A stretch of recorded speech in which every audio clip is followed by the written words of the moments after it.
nafsu, percabulan, terus iri, dengki, itu semua masuk dalam keinginan dagingnya kita. Kadang-kadang kan kita tidak hanya hal sepele yang harusnya kita selesaikan. Mungkin hanya butuh waktu berapa menit aja, tapi karena keinginan daging kita, keegoisan kita yang kita tonjolkan, akhirnya bisa menjadi masalah yang besar. Karena apa? Tidak adanya kerendahan hati, tidak adanya pengendalian diri. Dan ini banyak juga yang terjadi di tokoh-tokoh yang diceritakan dalam Alkitab, Bapak Ibu ya. Itu banyak sekali. Nanti ya bisa dibaca, nanti kan kita sama-sama paham. Saya nggak bilang lagi satu persatu.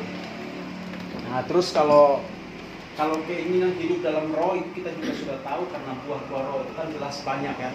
Ada kasih, sukacita, damai sejahtera, itu pun kita sudah sering bahas bersama-sama. Jadi di sini kita bisa belajar yang paling utama, memang musuh utamanya itu adalah pengendalian dirinya kita. Bagaimana supaya kita bisa keluar untuk tidak dipengaruhi sama kedagingannya kita, ya. Kalau kita masih dipengaruhi sama kedagingan kita, ya memang sangat berat juga ya. Karena itu fakta di dalam kehidupan, ya entah di rumah tangga atau di masyarakat kan hal itu bahkan ada pun, jangan masyarakat biasa ya, mungkin sebagai seorang hamba Tuhan, pelayan pun pasti masih kadang-kadang karena khilaf hal-hal itu yang mereka lakukan, Bapak Ibu ya. Nah, jadi memang kalau kita hidup dalam daging itu berat. Karena apa?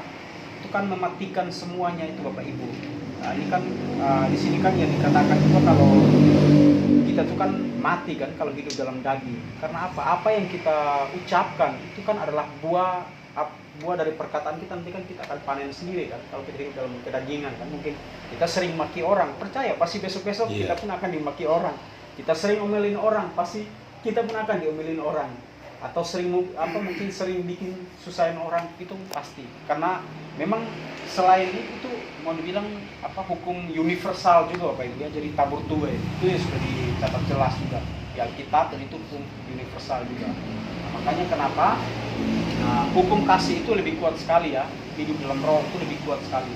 Jadi kita berbuat baik dengan orang, kita suka menolong orang walaupun musuh kita menyakiti kita, tetapi kita berbuat baik dengan dia kan. Dikatakan di Alkitab apa? Kita menumpuk bara api di atas kepala. Memang sangat berat, tapi itulah yang ditekankan di ayat 17 ini kan. Kalau kita mau hidup dalam roh kan, otomatis kita harus menderita bersama-sama dengan dia. Zaman sekarang kan Bapak Ibu tahu kan, banyak yang begitu percaya sama Tuhan Yesus, terus banyak yang dalam kesengsaraan, pokoknya hidupnya diintimidasi, begini. Kan bagian dari pengujian bagaimana kita teguh atau kita bisa kendor hanya karena kita diintimidasi, mungkin dihina, diolok, diejek-ejek. Ini bagian dari pengujian diri kita bisa mengendalikan kedagingan kita. Nah, dan satu lagi di sini, ini saya nggak baca ayat per ayat ya, jadi hanya jelaskan secara universal aja. Kalau kita belajar juga, kalau di Alkitab ini saya agak lompat dikit, itu di Kisah Para Rasul ayat 13, Kisah Para Rasul 13 ayat 6, itu Bar Yesus waktu kunjungannya Paulus ke dari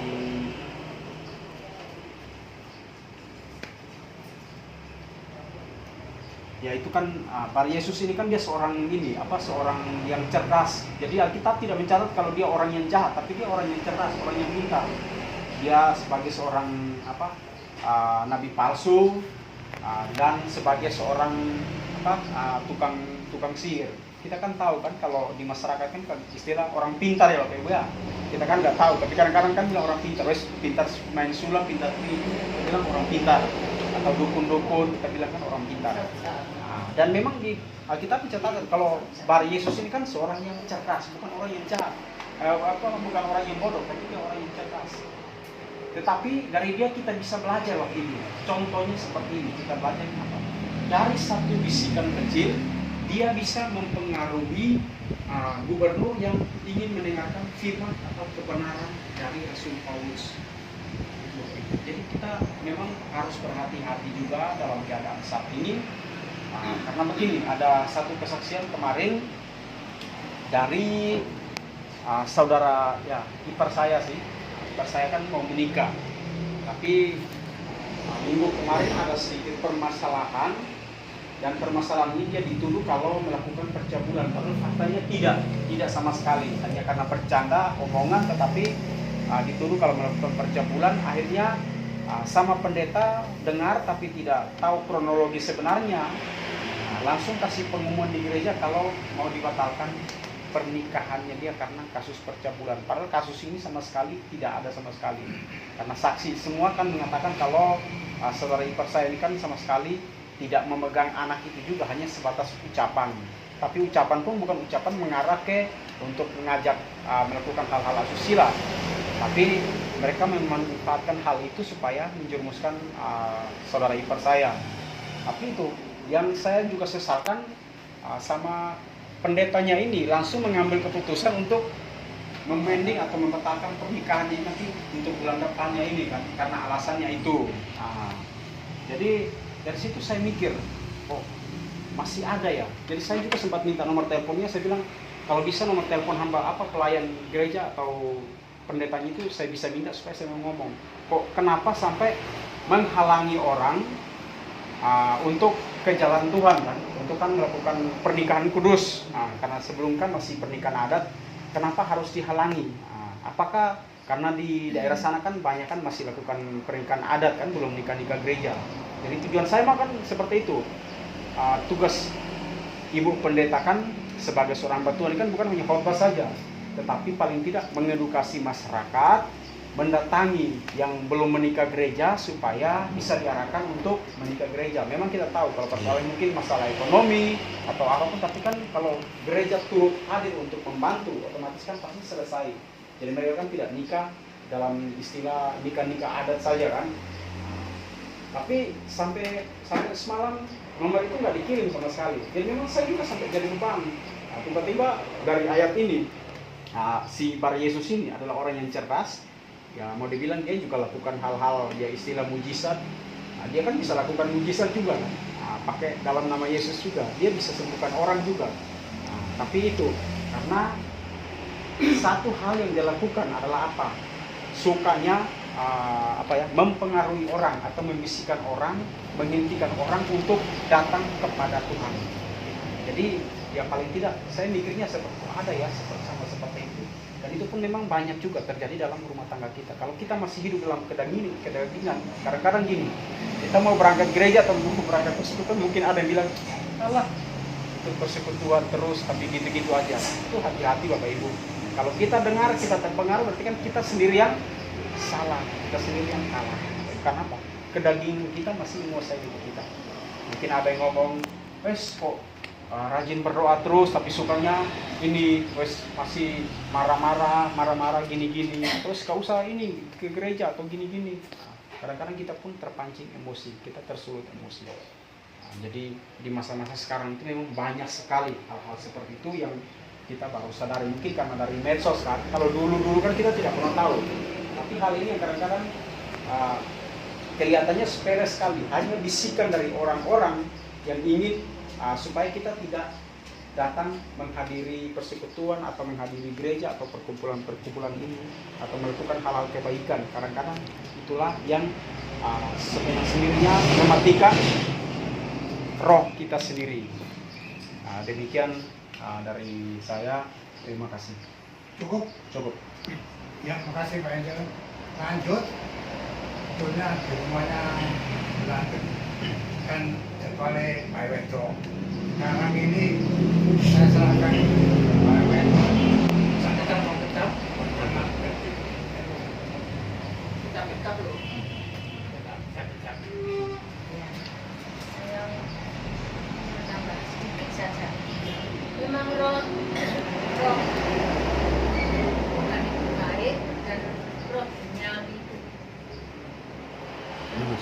Puasa. Tapi gimana ya? Iblis itu kalau membujuk dengan halus sekali.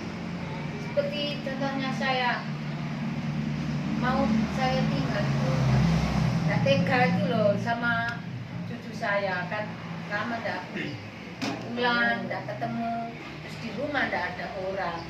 Si Sydney itu ada kegiatan mau lomba itu sama pembimbingnya itu Zoom gitu. Terus anak-anak itu nggak ada yang jaga, ada Abel. Terus papanya Sydney itu ngajar kalau hari Sabtu kan dari pagi sampai sore. Saya ini bingung mau tak tinggal sama Abed itu, kasihan.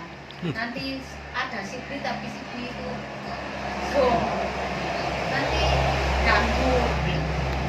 Terus padahal sudah saya walaupun tidak bisa baca dengan sempurna, saya sudah memakai ayat yang mau saya pakai itu. Gimana ya, kan dilema saya. Terus sekarang saya mau memang roh duniawi itu halus sekali. Caranya itu loh, caranya membujuk itu dengan halus. Jadi mana yang sungguh dan mana yang perlu itu atau mana yang tidak perlu itu tidak jauh beda. Makanya saya bingung. Ternyata memang segala sesuatu seperti dalam keadaan saya kesusahan, Tuhan mesti selalu menjaga saya.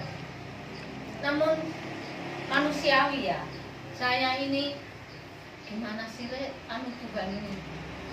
Saya sudah gini, sudah gitu kok masih pancet dicobai terus. Iya. Ternyata terus saya ingat, oh iya ya, mungkin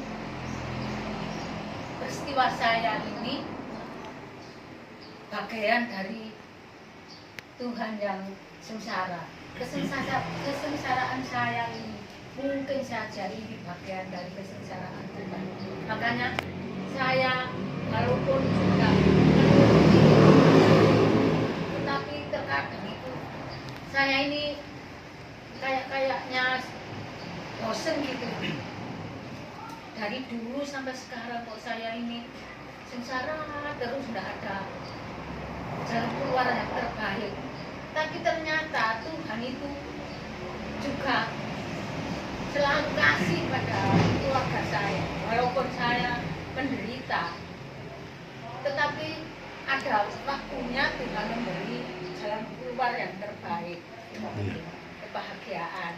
Itu yang saya rasakan. Haleluya. Namun manusiawinya itu loh yang gimana sih saya kok gini terus, itu yang manusiawinya. Tetapi Tuhan itu Maha Kasih.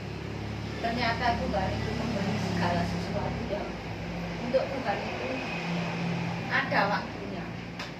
Yang dapat saya sampaikan. Sampun, matur nuwun, geser ke sebelah putrinya itu ngomong nanti. Kula niki sakjane wonten enten ayat sing kula senengi. Nggih, monggo. Kula kudu ngerti. Kula Pak Derai saja yang menyampaikan ini Pak Derai. Ayat yang ke-12. Jadi saudara-saudara kita adalah orang debutan. Wontennya ini Pak Derai. Aku kok kamu 12.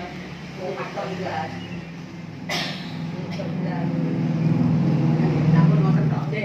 Jadi saudara-saudara kita adalah orang yang tetapi bukan kepada daging, supaya hidup menurut daging. Benar, kalau tak patut benar.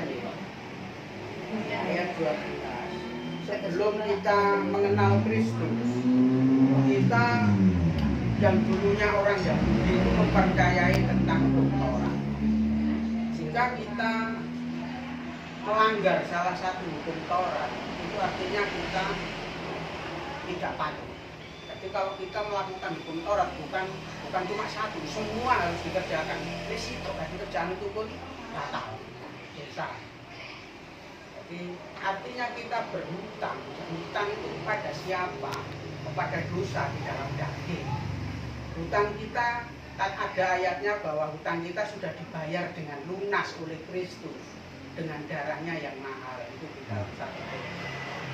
Jadi kita berhutang ketika kita masih belum mempercayai tentang diri kita menjadi milik Kristus. Artinya kalau kita percaya Yesus, melok orang, melok daging. Makanya di sini judulnya hidup oleh Roh. Ini harapan dari Rasul Paulus yang disampaikan buat kita.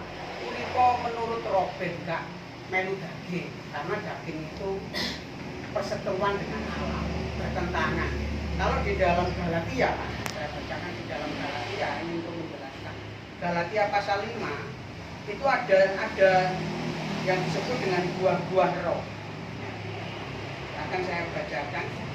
Ada dua, yang satu buah daging, yang satu buah roh. Yang perbuatan daging itu tentang yang disampaikan Bu DR tadi, ada iri hati, kecemaran dan sebagainya, nanti bisa dibaca di Galatia pasal 5 itu. Kemudian untuk roh itu ayat 22. Buah roh ialah kasih, sukacita, damai sejahtera, kesabaran, kemurahan dan sebagainya. Itu ada 9 buah roh. Di dalam kita hidup yang sudah mengenal Kristus, tadi kan di ayat yang ke-17 kita dianggap sebagai ahli waris, ya, anak. Ahli waris yang bagaimana? Apakah ahli waris dunia dan juga kebahagiaan sukacita itu? Bukan, kan tadi disebutkan ayat kuncinya di belakang. Kita harus ikut menderita. Bukan enaknya loh ya, mewarisi enak, tapi kata kuncinya itu penderitaan. Akan saya bacakan. Dan jika kita adalah anak, maka kita juga adalah ahli waris. Maksudnya orang-orang yang berhak menerima janji Allah, yang akan menerimanya bersama-sama dengan Kristus, yaitu jika kita menderita bersama-sama dengan Dia. Kita belum sampai ke sana. Kadang-kala itu tadi sih dikatakan budi semua, rasanya koyok gak tahu bahagia, ngalami kok ngene ya, kan tadi seperti itu. Itulah tipuan iblis agar kita merasa bahwa kita tidak dipedulikan Tuhan, padahal Tuhan ada. Makanya kita harus kembali lagi. Jadilah engkau tenang ketika kita punya pergumulan, hendaklah engkau tenang agar kita bisa berdoa. Itu ayat firman Tuhan. Jadi kita kalau punya masalah, jangan kita bingung dan sebagainya, aku kok ngalami ini, tapi kita duduk diam, minta petunjuk Tuhan, kita berdoa. Ini yang pengalaman saya beberapa waktu yang lalu. Jadi ketika kakak saya mengalami sakit yang dikatakan itu virus lupus dan tidak ada obatnya. Itu saya secara daging melok sedih Bapak Ibu. Nah, oleh karena sengenge melonyok kulitnya. Makanya waktu meninggalnya Rara, pemakaman ke makam Kristen itu pakai payung. Menurut orang mungkin yang nggak tahu, dianggap sumbu ngerek wong kotak di prene payungan, liyane gak payungan. Mungkin seperti itu, dia nggak tahu. Tapi memang tidak diceritakan kalau memang dia. Tapi ketika kami bawa dalam pergumulan, saya sampaikan ke Tuhan iki lho ya wis melayani to, ya aktif, ya melok wanita, melok kegiatan apapun, melayani no singer, no GBI dan sebagainya. Kok ngalami seperti ini? Nah, kadang-kala sedoyo ngalami. Aku lho ya dadi majelis wis melayani Gusti ngene. Kok isih ngene ae, kadang-kala kan seperti itu. Mungkin tadi yang disampaikan Pak Tri sama. Keluargaku ngene kabeh, iki ngene dan sebagainya. Itulah daging.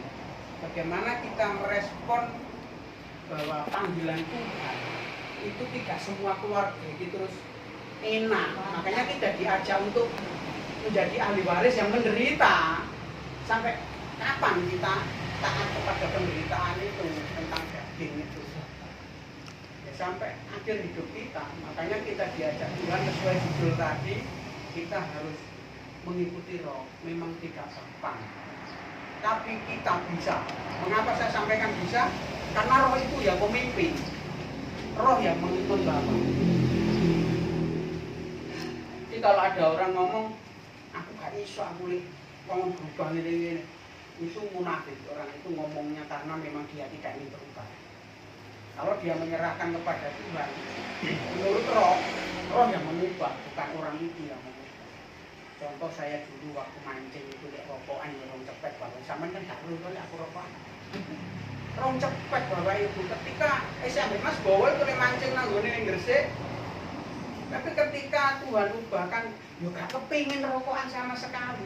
Yo wis gak kepingin ngombe meneh. Saya dulu juga peminum waktu norong kidul bapak ibu kumpulane wong Pak. Sama. Cuma gak ketok nang desane nang kampung kaya wong api karena nggak pernah melakukan itu bersama mereka. Ini yang bisa saya sampaikan untuk. Tapi yang ayat 12 tadi yang DSD itu tadi, kita berhutang kepada diri kita, kepada daging itu sendiri ketika kita hidup di dalam daging. Kalau kita mau menurut roh, ya kita harus siap untuk menderita di dalam daging. Jadi keinginan daging kita melawan. Biasanya kumpulannya wong ngerumpi bermoro-moro ngerasani. Ketika kita belajar menurut roh dan ngerasani, kita akan menderita. Menderita apa? Ya dirasani wong sing mang kumpulane. Dadi wong alim saiki. Kepengin dadi wong suci, dadi pendeta. Ya seperti itu. Itu pasti. Itu untuk jawaban dari PDSD. Jadi kita memang berhutang di dalam roh. Tetapi hutang kita ketika kita menyerahkan di dalam roh, hutang kita sudah lunas dibayar oleh Kristus dengan darahnya yang mahal. Karena ada pujiannya. Hutang dengan barang fana, kau menebus diriku dengan darah yang mahal. Biaya noda dan celah. Nah ini noda dan celah yang kita berhutang tadi sudah dihapuskan oleh Kristus. Kita memang orang-orang berhutang. Makanya kita tiap hari harus mengakui dosa. Karena kita ini berhutang. Kita tidak lepas dari dosa setiap hari. Tidak ada orang Kristen yang tidak berdosa. Tidak ada. Sekalipun itu pendeta. Ataupun orang itu berbahasa roh dan sebagainya. Karena dia masih hidup di dalam daging. Daging ini tak kudus. Makanya kita butuh Kristus yang menguduskan. Nah ini terkait pelayanan ini yang kedua. Bisa Pak Nom ngomong saja di komennya. Terkait pelayanan seperti yang terjadi pada Bude Suah yang disampaikan tadi bingung. Kepingin melu tapi ono putune. Kita ingat memang Tuhan mengajarkan ketika ada orang kaya yang dirampok di tengah jalan, itu ada yang diberi contoh satu, seorang imam. Farisi waktu itu harus berangkat melayani. Dia membawa kabar baik. Dia cuma melihat, gak leren. Dia merasa bahwa dia punya tugas melayani. Nah, mereka mesti dirampok. Yang kedua, seorang Lewi. Siapa Lewi? Sesungguhnya Lewi itu orang yang bertugas bagian pujian, khusus di tabernakel Allah. Dia punya tugas untuk memuji Tuhan. Nah dia pun sama, cuma melihat kok noleh, karena dia punya tugas pujian di ibadahnya. Yang ketiga, yang terakhir, orang Samaria. Orang Samaria itu orang yang dianggap menurut orang Yahudi itu orang kafir, orang yang tidak kenal kebenaran. Makanya tidak bergaul dengan orang Samaria. Tapi orang Samaria ini berhenti menolong orang yang dirampok, membalutnya, membawa ke rumah sakit, bahkan biayanya dia yang membayar. Apa jawab Tuhan? Siapakah yang menjadi saudara orang yang dianiaya tadi? Orang Samaria ini. bukan orang yang berkenan katanya melayani, bukan. Jadi jangan kita salah memahami wong kecelakaan butuh pertolongan kita, atau mungkin ada orang susah terus kita tugas nang gereja. Kita gak wah, aku gak sepenuhnya aku nonton baju gereja. Salah besar itu. Bukan gitu, jawab. Kata Tuhan, kok ngambil rusuk? Ya, Tuhan menginginkan bukan seperti itu. Jadi yang disebut pelayanan itu ya, kita hidup sehari-hari ini ketika dengan orang-orang sekeliling itu pelayanan. Itulah yang disebut ibadahmu yang sejati menurut Rasul Paulus di Roma. Paulus hukum pulau. Dan biasanya sudah pulau ini jam kali welas kirang seperempat atau jam pas kali welas kirang sepuluh. Mungkin itu beresekan bukan bukan kata. Tadi kalau pada budal lali bukan mungkin dari mungkin. Pokok pedang pun mau tanya lali mali dari doa. Ya, bisa ya itu. Eling napa? Kula munggah tenggae niku musuhaken urusan loro berkat luar biasa. Amin. Tuhan. Apa tembean tapi mana loro. Wah. Ini saya boten pamit dijanjikaken niku nek mana situ loro. Tak enak gereja. Haleluya. Ya, kan kakek gereja. Mungkin kalau nanti ya, dia mempersembahkan gitu. Tapi berkat Tuhan itu mengalir kalau mau gitu. Enggak, berkat Tuhan itu mengalir. Ini kebetulan kulo kok, dibayar lari dulu. Enak kalah kan nih. Enggak, oh pintu tahun lah. Lalu tak nikah ukurannya tahun mana Pak? 3 tahun. 3 tahun besar. 3 tahun besar. Apa ngeke baik kok dikek seger waras aku dengan dodolan nopo gitu OT tapi tak pangan dari ini kula niki kenteng dia kenteng sampai sakit seger waras malih ngeten iki lho ya sakit lempak malih wonten iki Haleluya. suwe pinten ulang wonten kali ulang mboten pun persekutuan doa rindu kira kepengin Pak Ente di paling tinggi kula taken temahe tepak daleme pundi kok cowok-cowone kula Surabaya kula tiang Banyuwangi kita tiang Pucuk kula kaget Surabaya nggih awak kok isih nomor kula Surabaya ngomong pedan niku nggih jadi mari kita jangan ning kota iki kita ngomong pengono ae kok nang gereja iki Pak jenengan wae nggih. Kaya omahe kok niku lemah tenan iki. Kula nanti diserang ngoten kali. Ya pancen padahal ngadu-adu ini padha ae. Wis mikir kula iya apa ya begini padha. Jadi kalau ngeten kalau kini tidak bisa bertemu dengan kula. Dengan kan kula riyen ya kan kula ngomong gitu kan. Kemudian kembul, sakit Lancar. Kalau apa yunek aku keliru, lokno ae. Kira dari Bapak Tono, gilingaken lokno. Ya, kebiasaan itu yang nek keliru bicara terus keliru. Kula mboten muring-muring kok kula. Mboten muring-muring. Saya ingin berubah itu saya. Nggih, ingin berubah. Nggih. Tangan dikanipun Gusti kala wau jelas kula seneng Pak Rai, Pak Encon ya lho. Nek mirengaken Bu jenengan Bu Susukan. Su'a. Temen. Aturan iki kula lho. Dukane sing lintune mboten temen iku. Ha kula. Jenenge. Ya lho. Pase jadi kok saya pengecat ini seneng Bu. Ketika kita berubah itu dari orang lain sing saged berguna sing ya ngerasakan tangan itu kan istimewa kumpul dhewe kelakuan kok nek mirengaken apa nek mau kitab opatine mboten nyau pada glory saged kok tuwek niku Kuwi jauh sampe kula nggih ngantos napa nggih.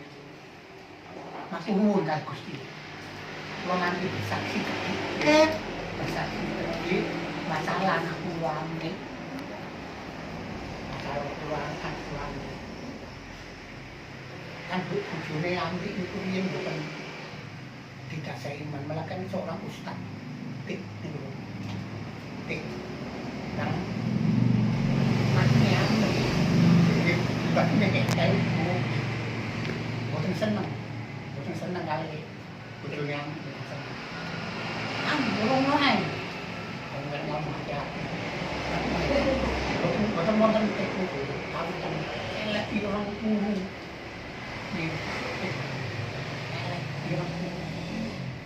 Kami ngoten rokokan ya. Kurungan apa-apa nek iso ngilangi rokoke. Bapak biar rokok ndelok mencak rokokan. Ndelok rokok. Nggih. Nek biyen men rokokan ya. Sakniki peki sakniki niki. Pernah rokokan dulu Pak. Dokter kali paru nih. Pernah Pak. Ya gini nih rokok. Dia mulai kok ada orang nantang rokokan gak apa-apa. Selamat. Betul apa-apa. Nek kan tidak percaya kemudian kan itu masalah. Rokok saya. Mereka apa aneh. Keheran rokok. Heran pacar gawe lagi. Mampu makan dulu ini bisa. Ini makan pulau. Amri kan tunggu tes. Jalan. Cuma betul Amri terasa langsung kan. Pulau ngomong sing aja anak. Kristen sopo.